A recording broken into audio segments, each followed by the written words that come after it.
Muliakanlah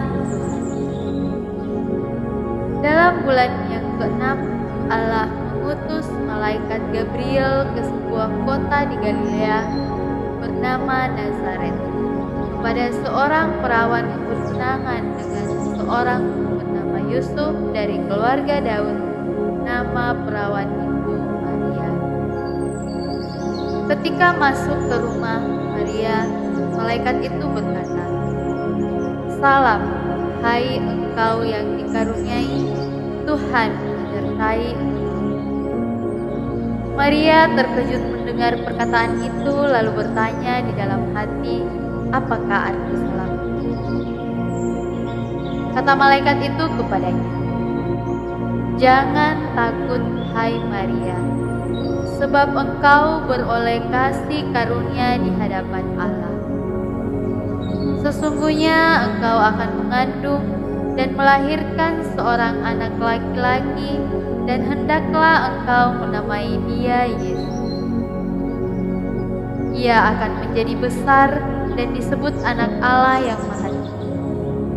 Dan Tuhan Allah akan mengaruniakan kepadanya tahta Daud, bapa leluhurnya.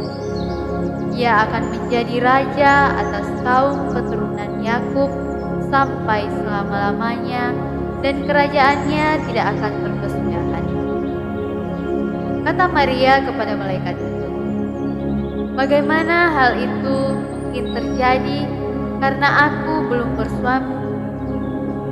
Jawab malaikat itu kepadanya, "Roh Kudus akan turun atasmu, dan kuasa Allah yang Maha Tinggi akan menaungi engkau.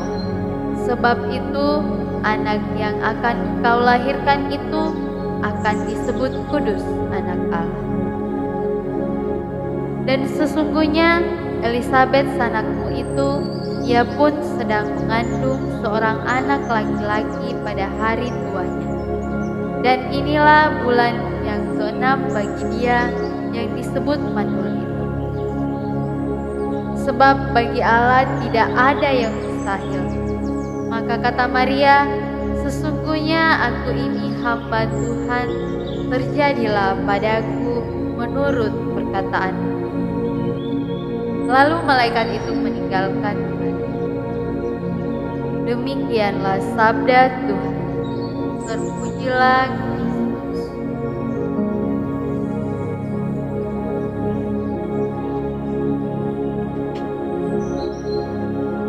Saudara sekalian, masing-masing dari kita memiliki harapan, cita-cita, dan keinginan yang berlainan. Bisa jadi harapan kita adalah setelah lulus kuliah langsung mendapatkan pekerjaan. Yang lain lagi memiliki harapan agar memiliki pasangan yang sesuai dengan yang sudah lama diimpikan. Yang lain lagi mungkin juga memiliki harapan agar memiliki usaha yang berkembang dan sukses. Masing-masing orang memiliki harapan, cita-cita, dan keinginannya sendiri.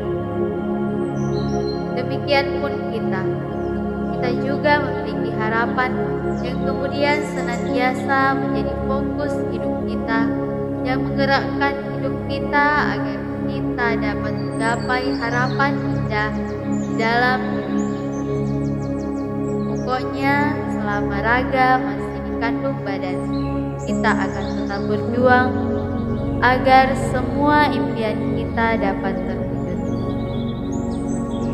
Saudara-saudari yang baik di dalam Tuhan Yesus Kristus, menerima sesuatu yang kita inginkan dan kita idam-idamkan dapat dijalani oleh semua orang dengan hati lapang dan senang.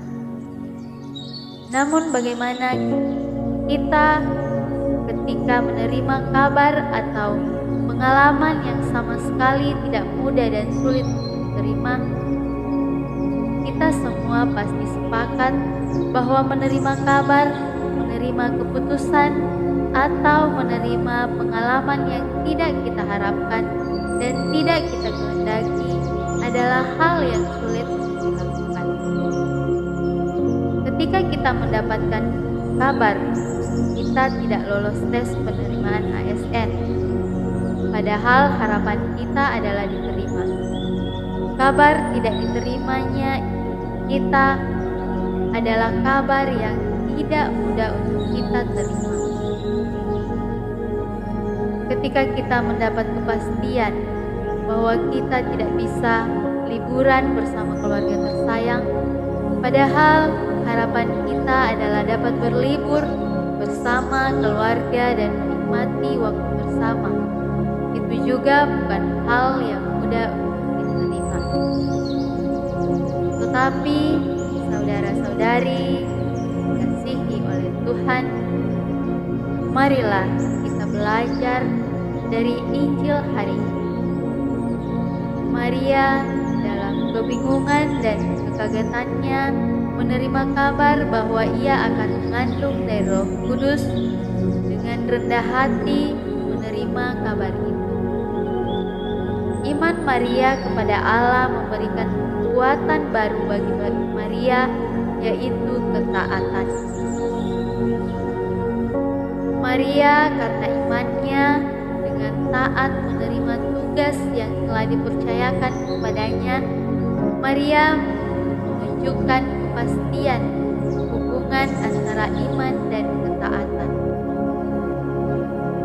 Ketika seseorang beriman, rupanya ketaatan juga akan menjadi hartanya.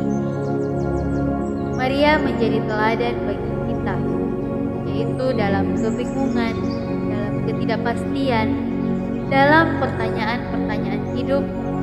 Iman adalah kekuatan tanpa batas yang memampukan manusia untuk melewati itu semua.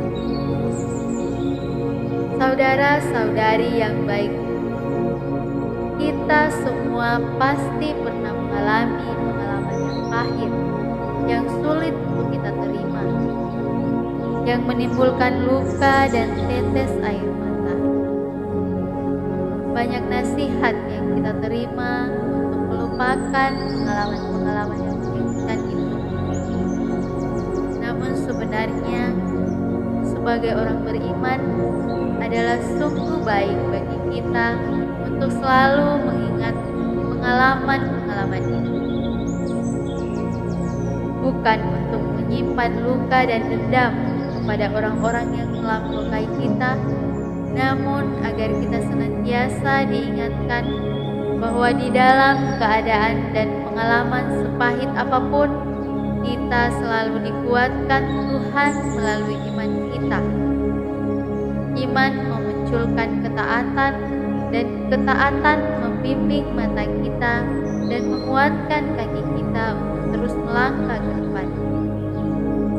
Iman dan ketaatan menguatkan hati dan langkah kita untuk terus berjalan bersama Tuhan, meninggalkan pengalaman yang menyakitkan, sekaligus mengampuni orang-orang yang telah menyakiti dan mengkhianati kita. Umat yang mengasihi Tuhan, belajar bersama Bunda Maria yang mengatakan, "Aku ini hamba Tuhan, terjadilah padaku menurut perkataan-Mu."